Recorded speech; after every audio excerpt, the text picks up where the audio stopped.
Bonjour, bienvenue sur l'art du fait maison. Aujourd'hui, on voulait vous faire une vidéo un petit peu sur les défis qui sont au jardin, par rapport à différentes choses. On va faire un tour de tout ça.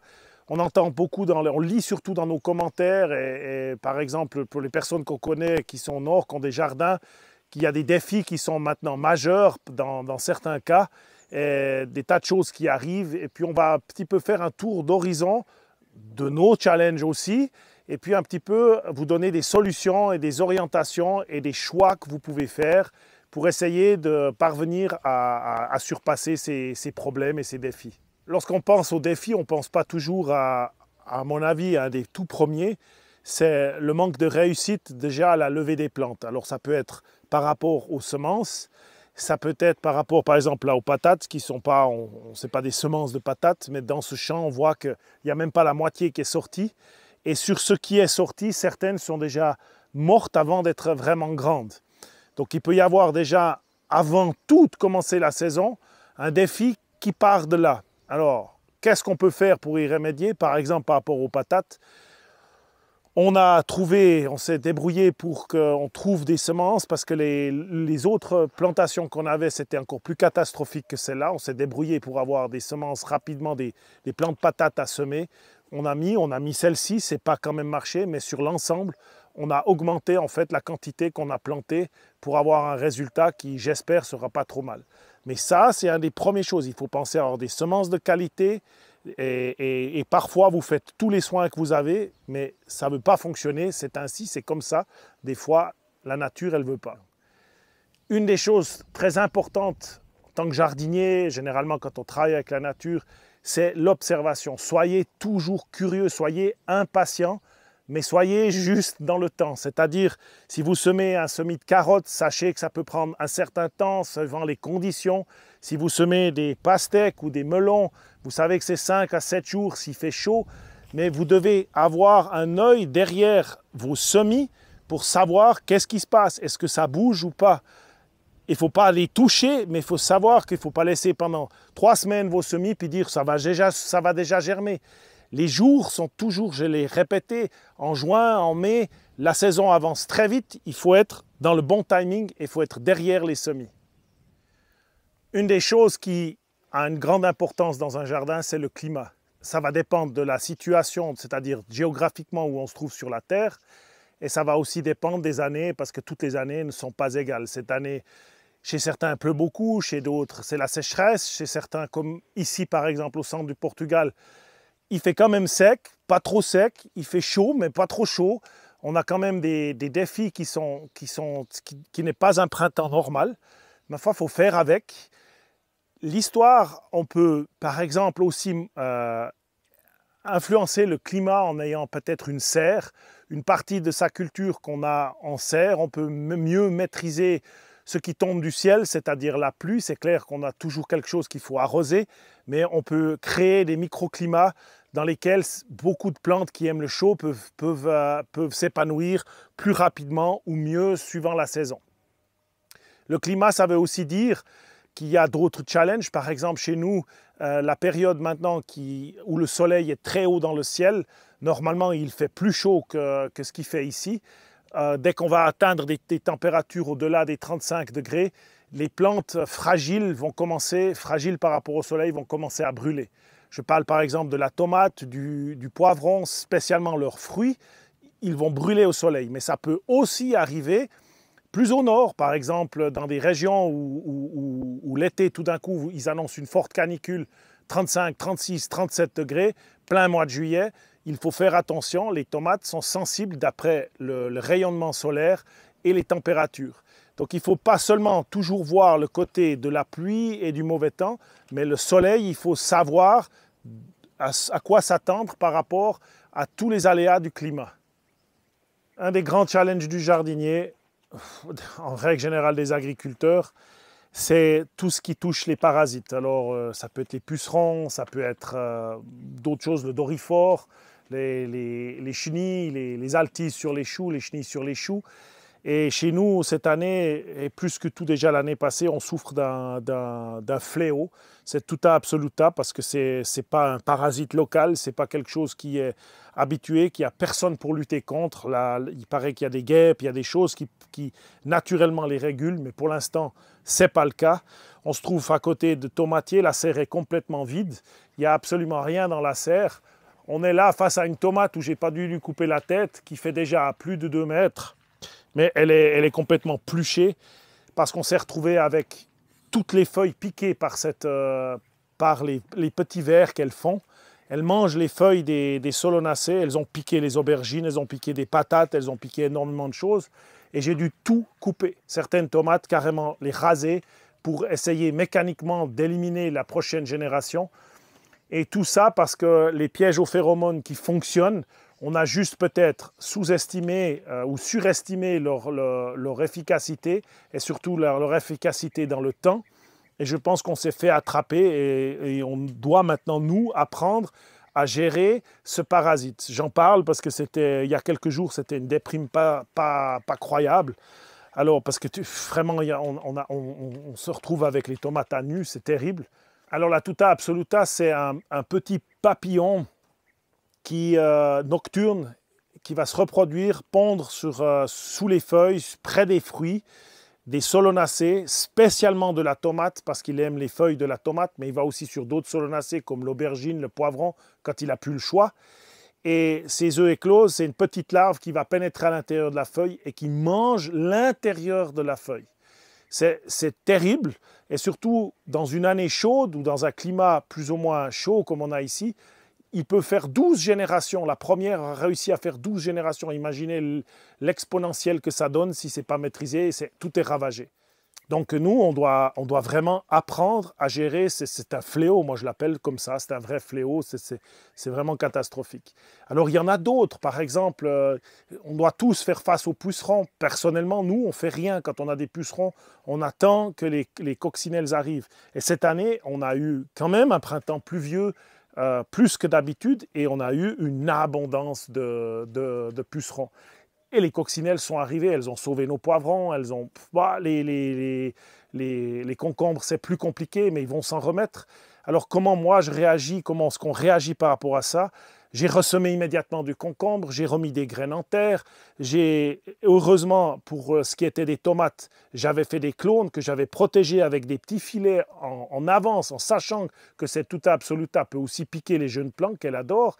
J'avais fait ce que je dis dans les vidéos, j'avais fait des clones, j'avais même ressemé des tomates et maintenant j'ai dû mettre, je pense, 100 plants de tomates dans la serre que je vais essayer de protéger du mieux que je peux avec les pièges et les manières de faire.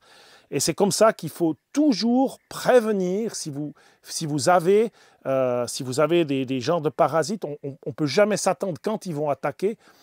Soit on attend que la biodiversité régule le parasite, soit, par exemple, dans le cas d'une Tuta absoluta, pour l'instant, on n'a pas le choix. Il faut trouver une parade à son attaque. Et donc, il faut apprendre à faire avec.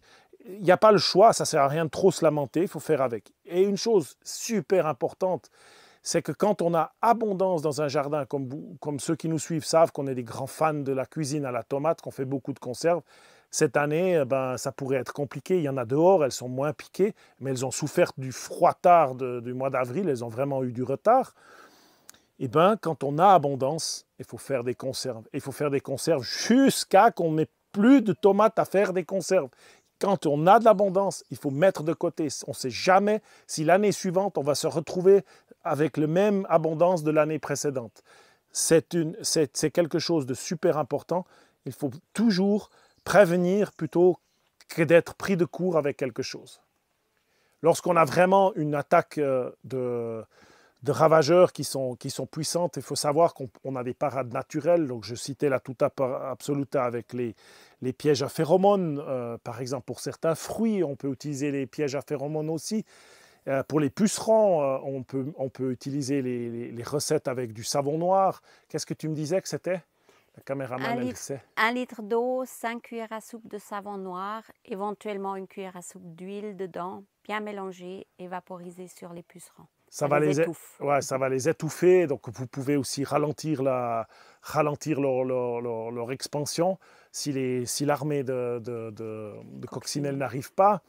Et puis par exemple, il y a aussi les Bacillus thuringiensis, ça c'est pas toujours donné, mais ça peut fonctionner vraiment efficacement. C'est une bactérie que les larves, les jeunes larves vont consommer et vont les détruire par l'intérieur. Ça va fonctionner par exemple pour certains arbres fruitiers, pour les papillons blancs sur les choux si vous en êtes infesté.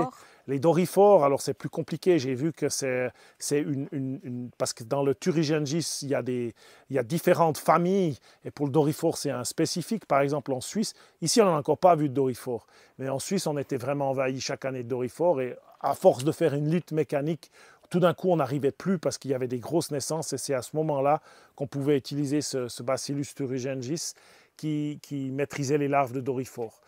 Donc, il existe des moyens naturels, mécaniques, phéromones ou certains produits, à chacun de savoir ce qu'il veut faire pour lutter là-dessus. Et ça nous amène directement au suivant thème, ce sont les maladies. On pourrait en citer tellement. Il y a les maladies qui sont dues à des champignons ou des sortes de champignons, par exemple le mildiou pour la plus connue. Il y a des virus, il y a des tas de choses qui peuvent arriver. Par exemple, des virus dans les patates, ça peut venir. Hein. Il y a des choses, des fois, on ne peut pas maîtriser. Alors, à part l'observation, encore une fois, je reviens là-dessus, c'est le mieux vous identifier rapidement le problème que vous avez, la meilleure façon vous avez de réagir. Maintenant, ce qui est important, par exemple, si on parle du mildiou, c'est de l'identifier parce qu'il a plusieurs manières d'attaquer. Et enfin de représenter son attaque, on va dire comme ça ne vient pas toujours par le noir tout de suite, ça peut être des fois des petits points jaunes, il y a différentes façons de voir les choses. Après, chacun peut éventuellement choisir d'une lutte. Alors la lutte la plus classique, ça serait par exemple la bouillie bordelaise ou du cuivre tout simple, gicler en fait une dissolution de cuivre, je ne sais plus exactement comment ça s'appelle, dans de l'eau et puis mettre sur les feuilles. Normalement, ça devrait régler le problème du mildiou. Peut-être faudra le faire 2 fois, mais il faut juste savoir que, par exemple, faire gicler en prévention du cuivre, ça a un effet non seulement sur le corps humain, parce que le cuivre, c'est pas énorme, ça peut faire partie des luttes biologiques, mais par contre, il faut savoir que ça a un effet quand même sur les fruits, ça va se retrouver à quelque part, et spécialement sur le sol. Si vous essayez d'avoir un sol vivant et que vous avez trop de cuivre au sol, vous allez tuer vos champignons, pas seulement que le mildiou, mais aussi les mycéliums qui sont au sol. Après, chacun peut faire son choix. Puis après, il existe d'autres recettes. Il y en a qui font avec du lait, qui giclent du lait. J'avais vu sur une vidéo de M. Xavier Mathias, je crois qu'il s'appelle, qui donnait une recette que j'ai notée, hein, ce n'est pas ma recette. Pour 1 litre d'eau, 3 cuillères à café de bicarbonate de soude, 1 cuillère à soupe d'huile et bien mélanger ça et gicler sur les tomates. Alors l'huile, c'est un mouillant, c'est pour que ça colle un petit peu à la feuille, surtout quand il pleut beaucoup. On peut aussi lutter contre le mildiou en augmentant la température à l'intérieur si vous êtes dans une serre. Il faut savoir que le mildiou va vraiment se développer entre 10 la nuit et 20-22 la journée. Si vous n'arrivez pas à avoir une température supérieure à ces 22 degrés, vous aurez vous aurez vraisemblablement une attaque de mildiou. Donc vous pourriez augmenter la température en fermant la serre.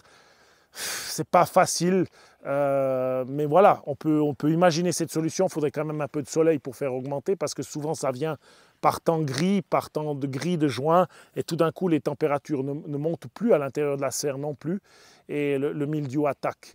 Donc pour lutter contre le mildiou, il n'y a pas le choix. Si vous êtes trop attaqué, vous avez un choix, vous laissez faire, et puis restera ce qui restera, ou vous essayez de lutter. Personnellement, moi, si j'ai une attaque de mildiou, j'essaye de réagir. Ça m'est arrivé, pas souvent, mais ça m'est arrivé de gicler au cuivre. C'était la dernière solution qui me restait. La prochaine fois, j'essaierai la solution au bicarbonate. Mais ici, on n'a pas eu d'attaque de mildiou depuis qu'on est là. Donc voilà, j'essaierai ça, mais moi, je ne laisse pas aller le mildiou. Vous pourriez éventuellement développer des tomates qui résistent au mildiou ou planter des tomates qui résistent au mildiou. Pour ça, il faut de la place pour faire ces expériences. Il faudrait aussi de la patience. Mais pourquoi pas? C'est aussi quelque chose que j'ai envie de faire. Mais tout ça, ça prend du temps.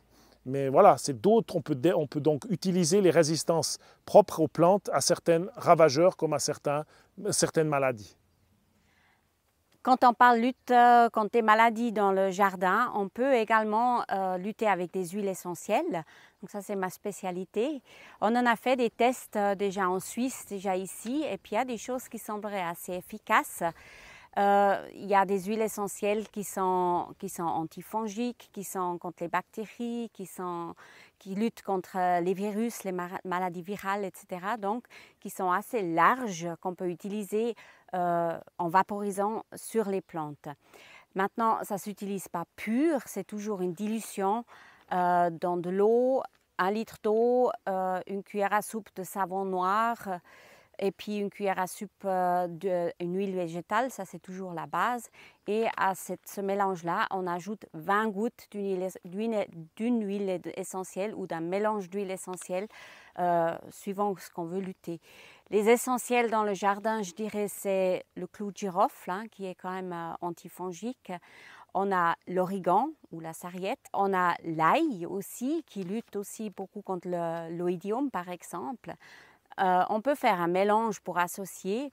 Après, il y a d'autres choses que j'avais utilisées, que j'avais essayées. C'était la tanésie contre la rouille de l'ail, par exemple.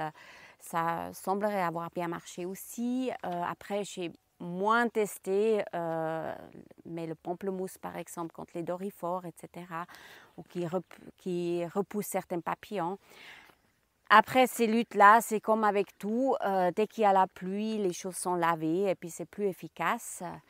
C'est une application qu'il faut aussi faire assez régulier si on lutte naturellement comme ça. Donc, qu'on fasse au moins 1 fois par semaine une application pour que ça soit efficace. Parce qu'il y a aussi, par exemple, si on veut repousser certains papillons ou certains insectes par les huiles essentielles, il faut aussi que l'odeur se diffuse sur une certaine durée. Donc, dès que l'odeur est loin, ou le parfum est loin, donc c'est plus efficace. Alors, donc, il y a quand même une rigueur qu'il faut avoir quand on lutte avec les huiles essentielles. On vous mettra quelques recettes de toute façon dans le descriptif de la vidéo, que vous pouvez vous en inspirer, vous pouvez tester et surtout nous faire des retours aussi de vos expériences.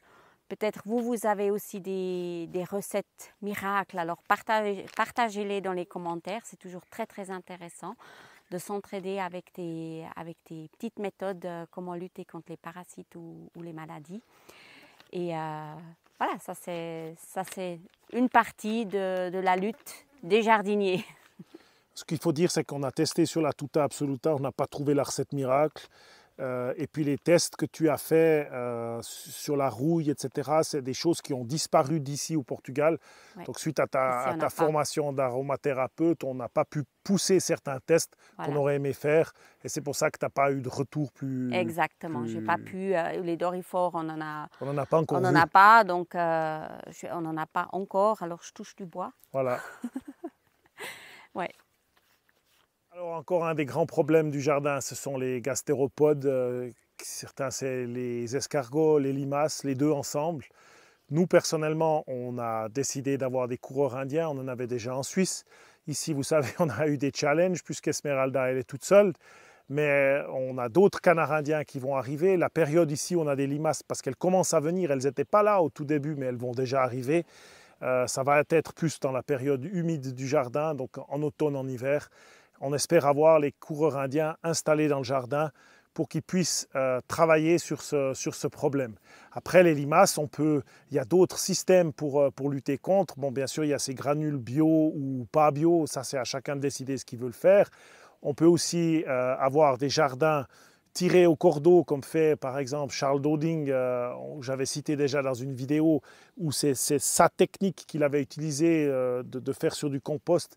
La grande partie au départ, c'était parce qu'il était avec un autre genre de paillage, il était envahi par les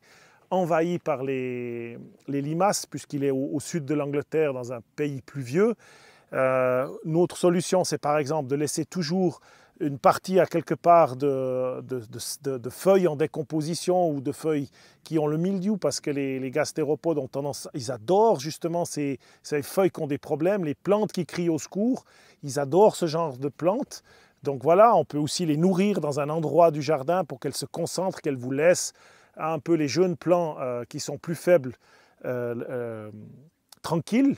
Et puis c'est sûr qu'à un certain moment de l'été, quand enfin il arrête de pleuvoir, on est aussi un petit peu moins embêté par les gastéropodes. Mais il faut savoir qu'il existe des luttes mécaniques, il existe plein de moyens de lutter. Personnellement, on en avait sec, on était fatigué de lutter contre ça. C'est pour ça qu'on avait acquéri des canards indiens. Et ça, franchement, ça a réglé le problème. C'était fini, on avait peu d'attaques. Donc aussi, c'est semez plus que 2 salades si vous voulez en manger 2. Mettez-en 10 parce que vous partagerez de toute manière avec quelqu'un. Mais il existe après d'autres ravageurs plus grands. Par exemple, nous, on n'a pas de chevreuil, ça pourrait être des chevreuils des cerfs. Alors là, il faut des barrières électriques qui sont beaucoup plus imposantes que celles-ci. Contre le sanglier, nous, on a opté pour ces 3 fils. On a protégé une partie du jardin, pas celui qui est proche de la maison parce qu'on vit là, mais le sanglier pourrait même venir. Mais on a beaucoup de sangliers, donc ici, on a une clôture électrique. On a décidé de faire une clôture électrique. Il y a les oiseaux, par exemple, les pigeons qui adorent les petits pois. Alors, quand on fait peu dans un jardin, ils sont peu intéressés. Mais comme ici, on est quand même passablement dans la nature, cette année, ils ont attaqué les petits pois que je voulais laisser en graines. Et une variété, ils sont quand même... J'ai rien vu venir. D'un jour au lendemain, les 2 pigeons qui nichaient par ici m'ont mangé les petits pois. Alors, on peut mettre des filets de protection. Donc, ces ravageurs plus grands, ce sont des choses où on aura des moyens, des luttes mécaniques pour se protéger des oiseaux, par exemple. Et l'autre, ça sera par exemple le campagnol. Alors le campagnol, ça c'est déjà un petit peu plus costaud comme ravageur. Une des méthodes que j'ai testées les plus efficaces, c'était soit de faire de la culture en pot, mais en plus de ça, protéger le fond des pots par une coupelle, ou alors c'est par exemple de surélever les jardins en faisant des bacs de surélévation, et puis de protéger le fond avec un grillage complet, un grillage qui va empêcher le campagnol de passer, parce que sinon il mange les carottes, enfin il s'attaque à toutes ces racines qui poussent sous terre et font des dégâts énormes. Le campagnol, en tout cas en Suisse, c'était vraiment un problème quand il y avait une infestation. Les patates, tout d'un coup, du jour au lendemain, elles disparaissaient. Vous ne savez pas pourquoi elles ne germent pas. Vous alliez, puis vous avez la galerie, il avait fait toute la ligne de patates du début à la fin, avant qu'elles aient pu germer.